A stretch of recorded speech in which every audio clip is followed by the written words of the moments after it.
Quand maman est rentrée à Paris, qu'elle est revenue et qu'elle m'a revue, je ne voulais pas aller avec elle. Je l'ai traitée de vieille sorcière. Ça se passait dans la rue des Francs-Bourgeois, à l'angle de l'hospice Saint-Gervais.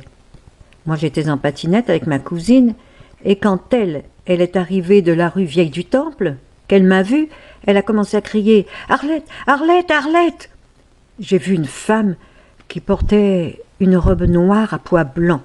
Je m'en souviendrai jusqu'au moment où on me fermera les yeux, avec un foulard noir sur la tête, puisqu'évidemment, elle avait été rasée, donc elle n'avait pas de cheveux. Et comme en 1945, j'avais presque 7 ans, on venait de me lire Blanche-Neige 2 ou 3 fois. Et pour moi, ma mère, c'était l'affreuse sorcière de Blanche-Neige, et je n'ai pas voulu aller avec elle. Plus elle me prenait dans ses bras, plus je tambourinais. Je disais « Non, non, ma mère est en Italie ». On m'avait dit de dire qu'elle était en Italie. Heureusement qu'il y avait ma cousine qui, elle, savait. Alors elle a tout de suite cru que c'était maman. Mais moi je ne voulais pas. Je disais « Lâchez-moi, vous n'êtes qu'une vieille sorcière ». Et j'avoue que j'ai été très méchante avec elle ce jour-là.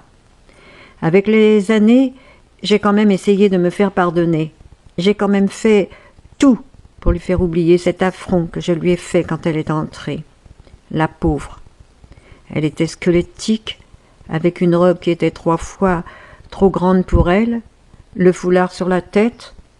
Elle avait tout vraiment, que Dieu ait son âme. Elle avait tout d'une personne venant d'un autre monde. Arlette.